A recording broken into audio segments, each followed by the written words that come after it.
Good morning children, hope you all are doing good. So children, today I am going to explain you discovery of protons which is done in the year 1886 by Eugen Goldstein. So he also conducted the same way, the same experiment of glass discharge tube, you can say discharge gas, the same done by J.J. Thomson, who discovered the electrons. So how he performed? He made, as you can see here, cathode. So he used in this experiment perforated cathode which is having the holes or pits like structures, okay, holes. So he filled the glass tube in this discharge tube, glass tube, and he applied a high voltage and at low pressure. So conditions are the same that is done by the J.J. Thomson. He used the same conditions, but only he used the perforated cathode. So remember this thing. So what he observed while he was performing this experiment, he observed a fainted red glow behind the cathode. So behind this cathode he observed here the red glow, and he further found that why it developed. So he found the reddish glow was occurred or developed due to the hitting of the sun rays that travel in a straight line. So he found that. So he named these rays anode rays, and further he observed that these anode rays are positively charged, and he named these positively charged particles proton, which we all know. So here in the next slide I am showing you. So he used the perforated cathode here, and he observed that from the anode electrode these rays are coming, and when they hit it they produce the red glow behind the perforated cathode. Conditions are same, at high temperature, high voltage and very low pressure.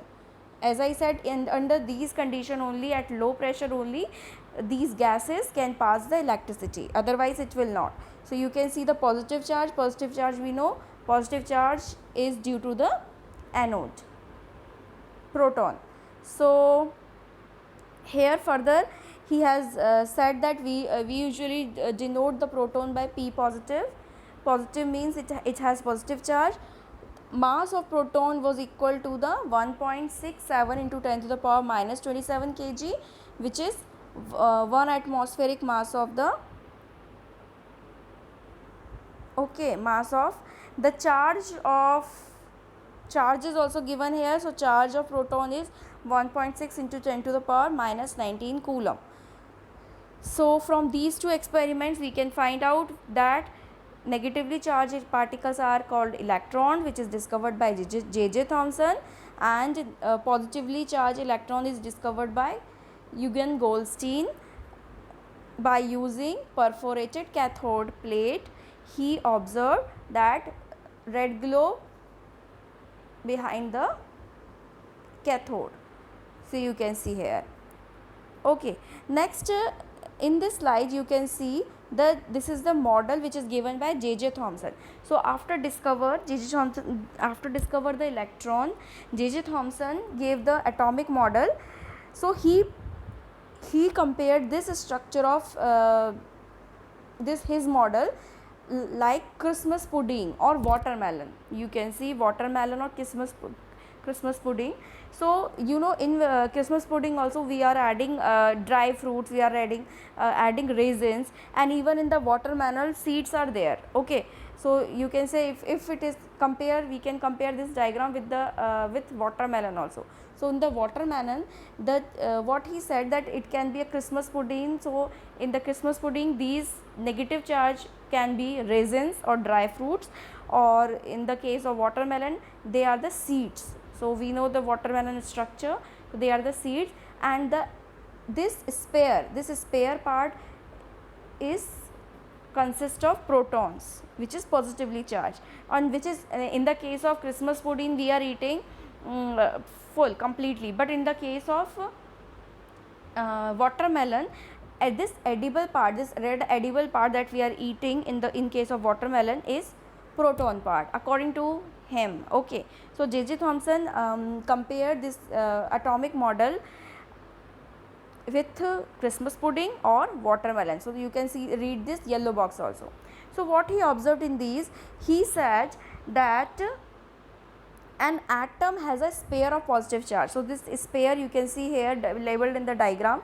Atom has a sphere of positive charge in which protons are present. So in this you can see the edible part that we are eating in watermelon, that is proton, consists of proton, and the negative charge particle called electrons are embedded in the positive sphere. So he said that inside the positive sphere only electrons are embedded, electrons are placed in different areas. Okay, so here negatively charged are the electrons and the positive charge is the green part, part you can see. Then he said, third point, that the positive charge is due to the protons and negative charge is due to the electrons, that we all know. So both these electrons and protons are balancing each other. So as we know that in an atom, in the structure of atom, equal number of electrons are always there and equal number of electrons are present and same number of protons are present. So E is equal to P always. I told you so many times. So electron are always equal to the number of the protons. So now he said the same thing and he just conclude that that's why only atoms are electrically neutral, because it contains equal number of protons and equal number of neutrons. Now children, in the homework please do check point number 1 and check point number 2. So this check point number 1 do in a copy. Now next I am just going to explain you. Next model is Ernest Rutherford model. Okay, so what he did, he was the former student of J.J. Thomson. So he was the former student of J.J. Thomson, and he also conduct so many experiments on the same topic, structure of atom, and he said that this Christmas pudding structure or atomic structure which is given by J.J. Thomson is incorrect. Okay, now what he suggested, he has done some experiment that is called, you can see it is written here, alpha particle scattering experiment. So he has performed this alpha particle scattering experiment. So these are the what he has done in that, he fired fast moving alpha particles into a very thin sheet of gold foil. So underline this line, he fired fast moving alpha particle at a very thin sheets of gold foil. Now what is alpha particle? So it is given in this yellow box that alpha particles, you can see that alpha particles are positively charged helium. We all know helium. Helium is the atomic number 2 element in the periodic table. After hydrogen, helium will come. Atomic number of helium is 2 and mass number is 4. So helium ion He2 plus, when helium ions, they are the alpha particles. Okay, they are very tiny and each alpha particle has a mass of 4 unit.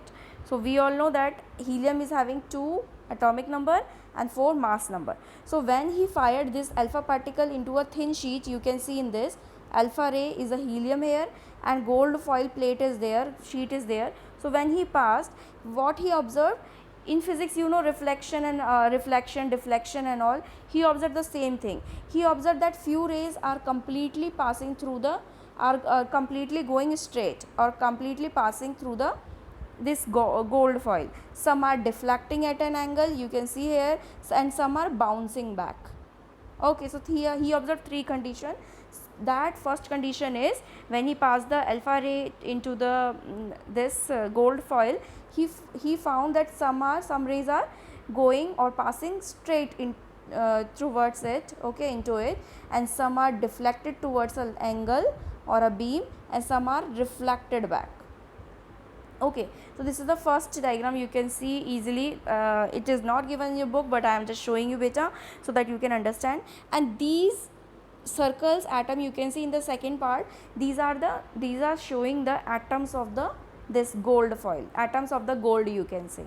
Okay, so now what he has done, as I am reading, he observed that most of the alpha particle passed straight through the undeflected. So here it is written, you can see undeflected alpha particle, undeflected alpha particle. So they are passing without any hindrance. Okay, without any any hindrance, they are smoothly passing from one place to another place. Okay, then second condition, in a small number of alpha particles were deflected at small angles, and while some deflected at large angle.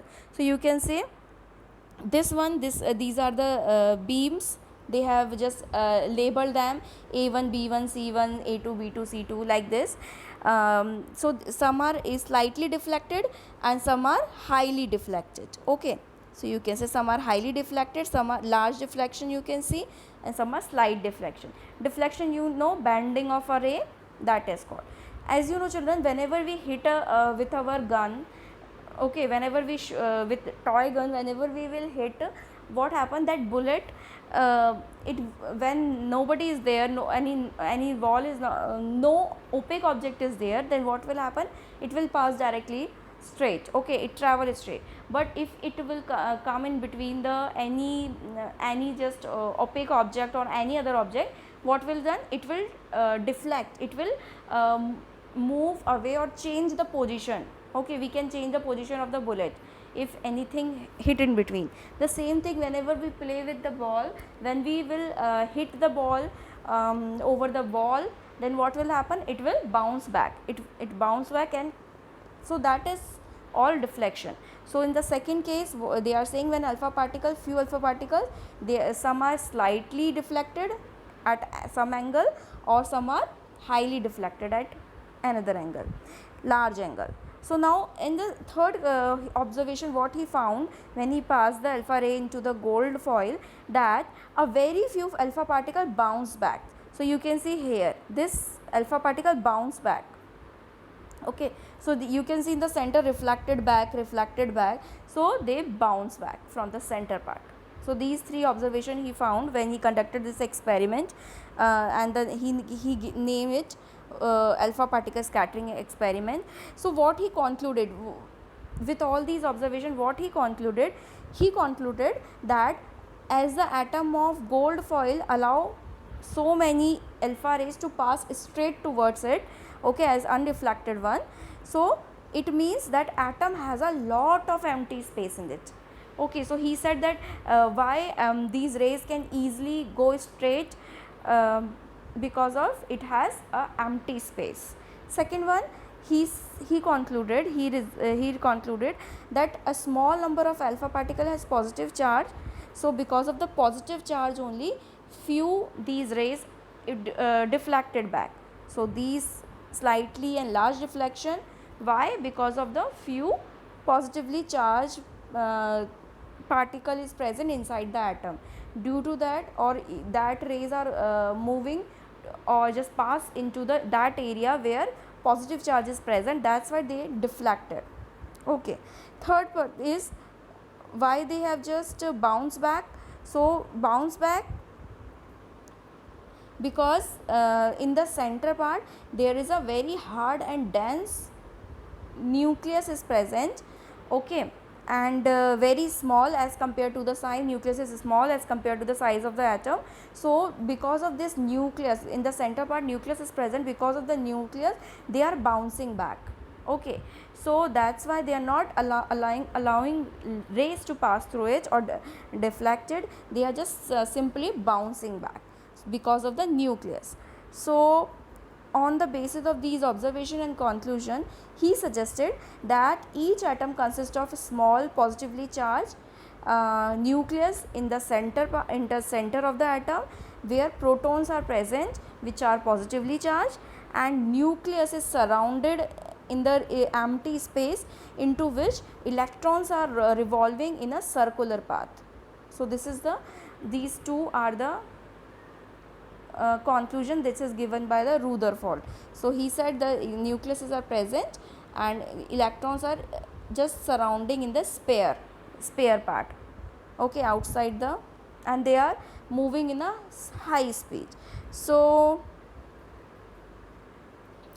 in a box it is written, can we say that Rutherford, this atom is also called as planetary atomic structure? Planetary, because we know that in a planet also, that all the planets revolves around the sun. In our solar system, all the planets revolve around the sun. So like this, nucleus considered, he considered nucleus as a sun, and all the electron he considered as a planets. So it is also called as, this model is also called as planetary model of atom. Now drawback, what is the drawback? So drawback is that he said that these electrons move in a circular path with very great speed. Okay, so Maxwell, he is the another scientist, he challenged this observation and he argued it. He just said that that according to the radiation theory is there, when he just studied the radiation theory, he said that when any charged particle move with a high speed, it emits the energy. Okay, so whenever, if electrons are moving at a high speed, it also emits the energy in the form of radiations. So if electrons will move at high speed, what will happen? They will release more and more energy continuously, and they will become unstable. As a result of this instability and reducing energy, the electrons must come closer and closer, and it can collapse with the nucleus. Okay, if it is rotating, so it can come in contact with the nucleus, it can collide it, and it can fall also. Okay, and nucleus can also fall in taking a spiral path. So they both can bombard electrons and nucleus. So this theory is, he said that it is not, if it is moving, electrons are moving, so this falling of nucleus can takes place, and they can collapse, and atoms can also collapse. So this theory is not given a suitable explanation to prove this movement of the electrons. Okay, so this is the drawback of this Rutherford theory. So now you can see here alpha particles, in this, some are going straight, first line you can say, and last line, some are deflected at a slight angle, and the reflected large angle, and some are bouncing back. So this diagram also you can say, so this bounce back because center part nucleus is present. Okay, and this part is near the nucleus, that's why it is slightly deflected at different angles. Now, so drawbacks also I think you understood. Children, read this page number 44 and 45, do the checkpoint number 1 and 2. Thank you children, have a nice day, God bless you.